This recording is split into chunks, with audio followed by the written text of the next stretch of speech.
Noong bata pa si Ashley, her dream is to have a happy family life. Simpleng buhay, basta masaya siya kasama ang mahal niyang asawa at mga anak. It's her ultimate goal hanggang sa nagdalaga na siya. Ashley belonged to a middle-class family, kaya naman nabibigyan siya ng parents niya ng maayos na buhay at edukasyon. She finished up marketing admin and currently job hunting. Masayahin, bubbly, at friendly si Ashley. Madami siyang friends dahil madali siyang pakisamahan. Tipong bigyan mo ng candy ay BFF na kayo. Maganda si Ashley.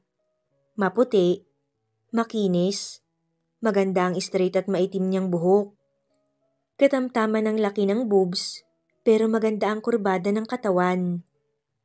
Her face is relaxing at masarap titigan, hindi nakakasawa. While job hunting, nakilala ni Ashley si Chris sa isang company na pareho nilang sinusubukang pasukin, and gladly, tanggap silang dalawa. 19 years old si Ashley that time at 24 years old naman si Chris. Matured na ito at focus sa pamilya, bagay na hinangaan ng husto ni Ashley sa binata. Kaya naman noong nanligaw si Chris kay Ashley, hindi na nahirapan ng binata na pasagutin ng dalaga.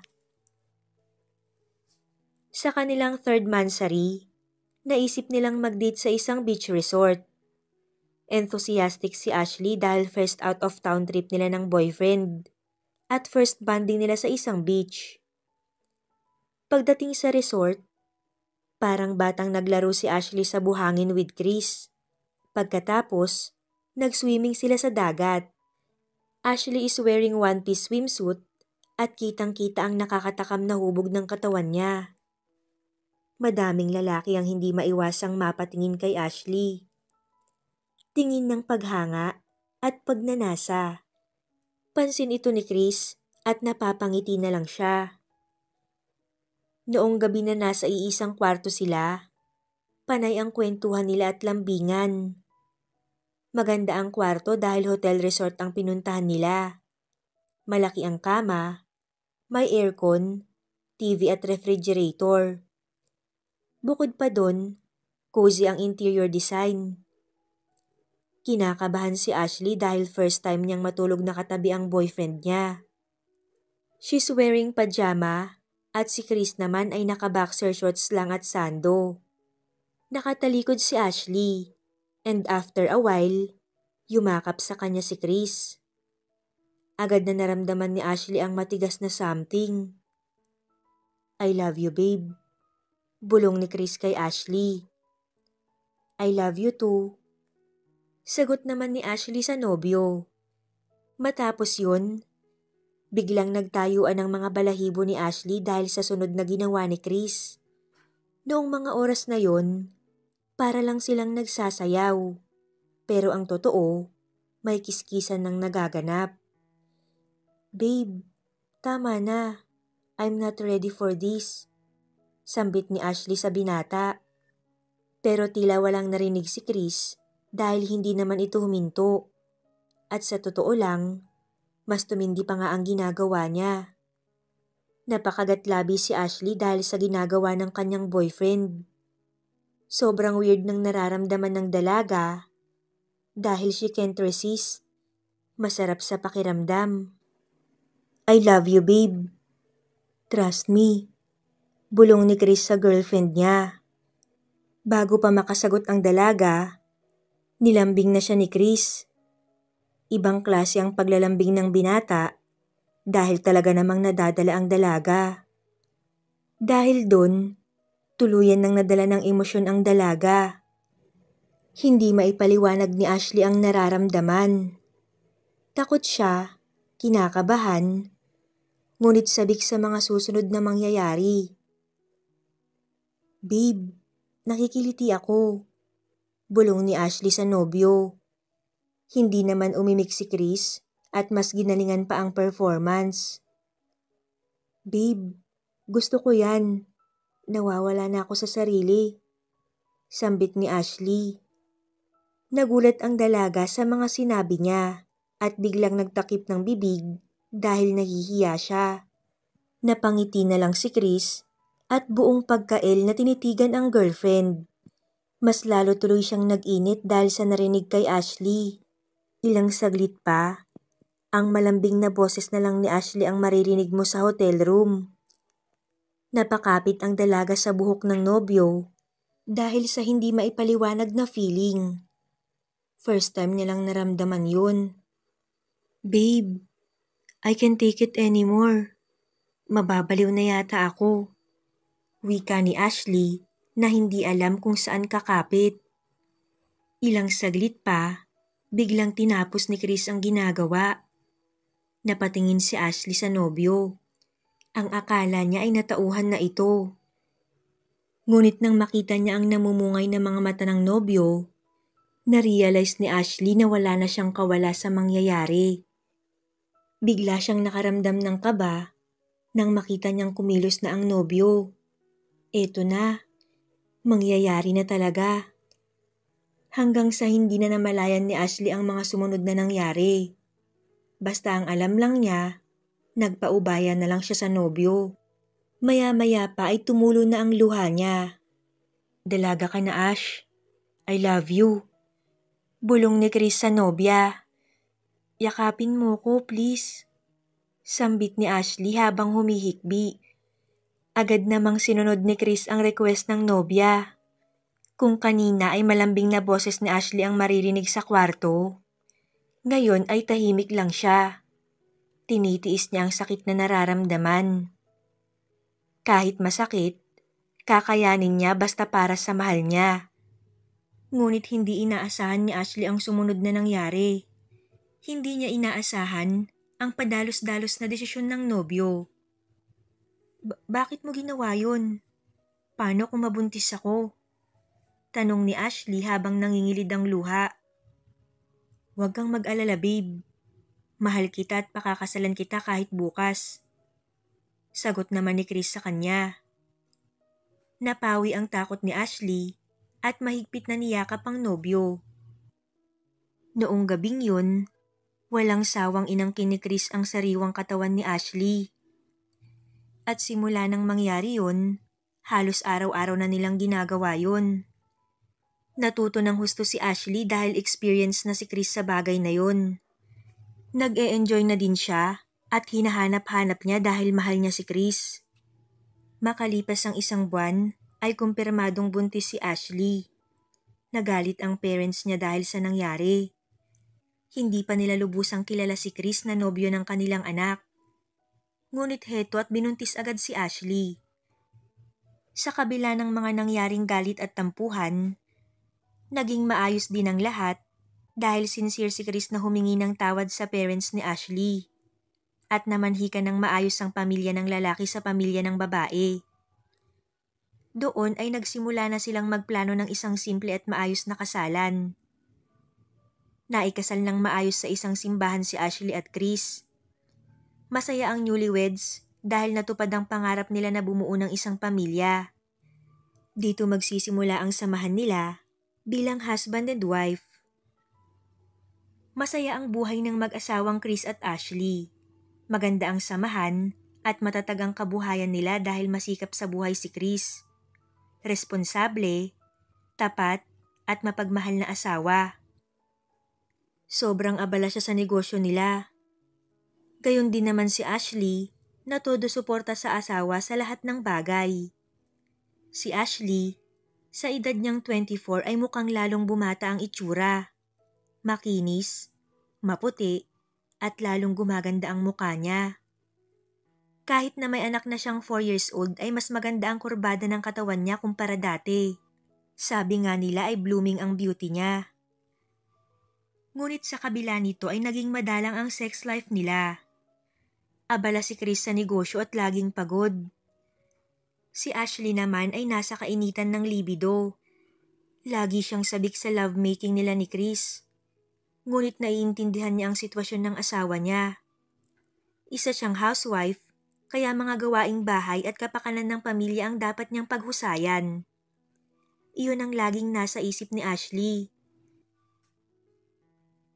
May kasabihan na araw-araw ka mang kumain ng adobo, darating ang araw na mauumay ka din.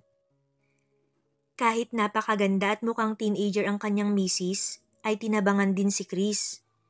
Madami ang iniintindi sa negosyo at pagpapaunlad ng kabuhayan. Kaya naman nawalan siya ng gana sa buhay kama nilang mag-asawa. Ngunit sa kabila nito, walang plano si Chris na pagtaksilan si Ashley. Hinding-hindi niya naisip na mambabae o kumuha ng bayarang babae. May isang bagay ang talagang nagbibigay ng kakaibang init kay Chris. Ito ay ang makita niyang may ibang kasama sa kama ang maganda niyang misis. Sa totoo lang, matagal niya ng pantasya ang ganong tagpo. Kakaiba at hindi niya maipaliwanag. Pero pag naiisip niya na may ibang kasama si Ashley sa kama, pahinanti niya o di kaya ay kargador sa palengke. Kung paano nito barurutin ang kanyang asawa. Yun ang mga bagay na nagpapa-excite kay Chris. Imposible.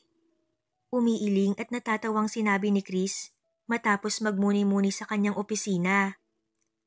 Alam niyang conservative si Ashley at imposible ang kanyang pantasya. Boss, ano yung imposible? Tanong ni Kandoy, ang pahinanti niya na nasa opisina at nag-aayos ng mga resibo. Wala, Kandoy. Naisip ko lang na hindi papayag ang asawa ko sa gusto kong gawin. Tumatawang sambit ni Chris. Boss, nakukuha naman ang lahat sa maayos na pag-uusap. Sabihin mo kay Ma'am Ashley at baka pumayag. Sagot naman ni Kandoy. Wala itong kamalay-malay sa iniisip ng kanyang amo. Ang galing mo, Kandoy. Sige, susundin ko ang payo mo.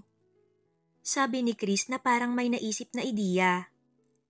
Kinagabihan, matapos kumain ng hapunan at maligo, agad na nahiga si Chris. Tumabi sa kanya si Ashley at niyakap siya. Han, tulog na ang anak natin. Malambing na sinabi ni Ashley sa asawa. Mabuti naman, Han. Sagot ni Chris at matapos yun ay ibinaba ang kanyang shorts. Please, Ash. Pakiusap ni Chris sa asawa. Kinurot ni Ashley sa tiyan ang asawa at pagkatapos nun ay yumuko na. Parang batang sabik sa lollipop si Ashley. Si Chris naman ay iba ang naglalaro sa isip. Ini-imagine niya na si Kandoy ang pinagsisilbihan ng asawa. Maya-maya ay inawat muna ni Chris si Ashley. Inihiga niya ang asawa. Pero bago niya ituloy ang dapat gawin, meron siyang sinabi kay Ashley na ikinagulat nito. Han, imaginein mo na ako si Kandoy. Seryosong wika ni Chris. Ew, Han naman, ayoko, ikaw lang ang gusto ko. Naiiritang wika ni Ashley. Imagine lang naman. Kahit na. Basta ikaw lang ang first and last guy sa buhay ko. I love you, Chris. I love you too, Ash. Sagot ni Chris. Talagang mahihirapan siyang mapasunod ang asawa sa gusto niya. Imagination pa nga lang ayaw na nito. Paano pa kaya kung sabihin niya sa misis niya na gusto niyang mapanood ito kasama ang ibang lalaki? Siguro magagalit ang misis niya. Maya-maya pa, nag-focus na si Chris sa asawa. Hindi siya susuko. Mapapapayag niya rin si Ashley sa gusto niyang mangyari. Nang makita niyang naghihintay si Ashley sa gagawin niya, ay napangisi siya. Lalo niyang gugutumin ng asawa para mas mapasunod niya ito. Han, bakit yan? Tama na, please. Parang hindi ko yata kaya. Maya-maya ay bulalas ni Ashley. Relax ka lang, Han. Akong bahala sa'yo. Mag-e-enjoy ka, promise. Sagot naman ni Chris ng ngiting aso. Okay na, Ash. Hindi na virgin itong isa mo pang butas. Natatawang wika ni Chris. Salbahe ka, pero sige lang, Han. Basta para sa'yo. Sambit ni Ashley na lalong nagpasabik kay Chris. Kaya naman tuluyan na siyang nawala sa sarili. Si Ashley naman ay hindi magawang umamin sa asawa na nag-e-enjoy siya. Baka iba ang isipin ng mister niya. Pero syempre, iba pa rin ang feeling pag sa Kips. Gusto lang niyang pagbigyan ng mister niya na nakikita niyang enjoy na enjoy. Ilang saglit pa at natapos na sila. At kahit hinihingal ay pareho nang nagpunta sa banyo ang dalawa. At pagkatapos ay nahiga na ulit sila.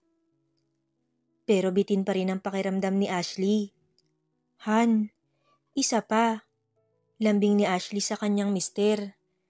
Uy, nabitin ang misis ko. Okay, sige. Pero role-playing naman tayo, sagot ni Chris. Ano yun, Han? Nagtatakang tanong ni Ashley sa asawa. Use your imagination. Magbibigay ako ng senaryo, tapos yun ang imaginein mo. Paliwanag ni Chris. Okay, Han. Sabi mo eh. Masayang sinabi ni Ashley. Pero bago tayo magsimula, manood muna tayo. Sambit ni Chris sabay labas ng phone niya. Iyo naman yata yan, Han. Nakalukot ang mukhang sambit ni Ashley.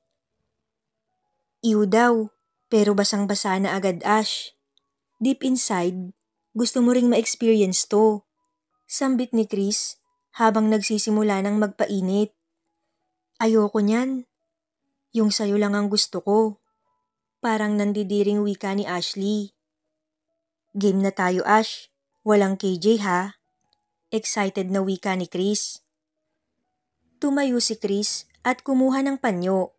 Pagkatapos, itinakip yun sa mata ni Ashley.